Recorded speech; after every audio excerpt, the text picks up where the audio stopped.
Hello guys, sa ngayong araw ay magtitrim pa tayo ng garden. Yan guys, ito po yung ating ititrim. Yan guys, naumpisan na natin matrim ito.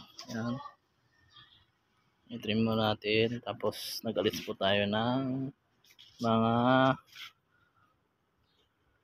hindi magandang tumutubo, yung mga tinatawag sa Ilocano ay ruot, yung mga damo. Tutubo, inalis po natin yan para magandang tignan. Tapos ito naman yung tinitrim natin. Yan, di pa tapos, tatapusin natin yan.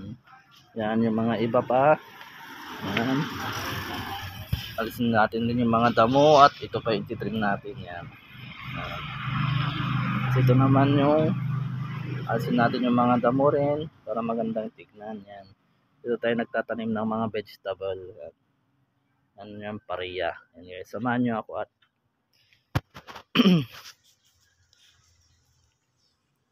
tara, umpisaan na po natin.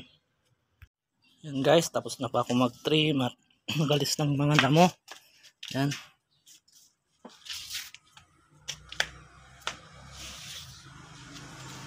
Yan guys. Yan.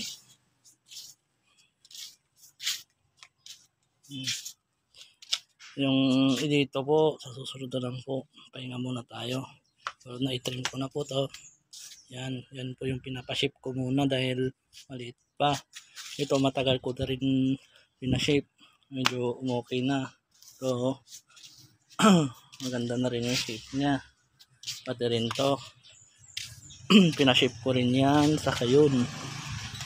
Yan guys, kung matyaga lang tayo at matiisin ay magagawa natin yung gusto natin. Kahit matagal yan, matatapos rin yan sa success, ang sabi nga nila. Yan guys, at salamat sa ulit sa panunood, at huwag niyong kalimutan pindutin ang like and share, at pindutin ang notification bell para updated po kayo sa aking YouTube channel, at huwag kakalimutan din mag-subscribe. Salamat.